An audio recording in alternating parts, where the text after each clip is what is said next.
أعوذ بالله من الشيطان الرجيم. بسم الله الرحمن الرحيم.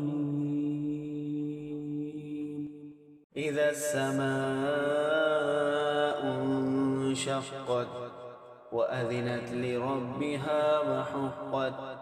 وإذا الأرض مدت وألقت ما فيها وتخلت وأذنت لربها وحقت يا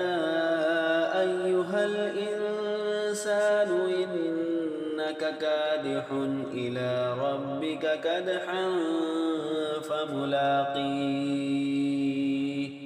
فأما من أوتي كتابه بيمينه فسوف يحاسب حسابا يسيرا وينقلب إلى أهله مسرورا وأما من أوتي كتابه وراء ظهره فسوف يدعو ثبورا ويصلى سعيرا إنه كان في أهله مسرورا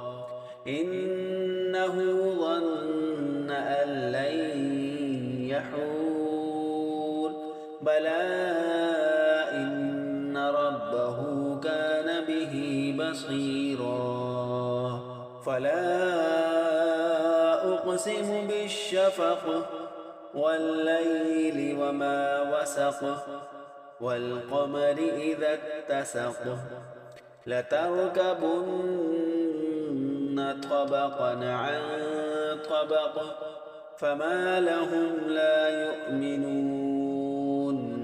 وإذا قرئ عليهم القرآن لا يسجدون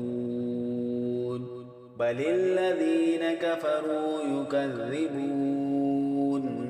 والله أعلم بما يوعون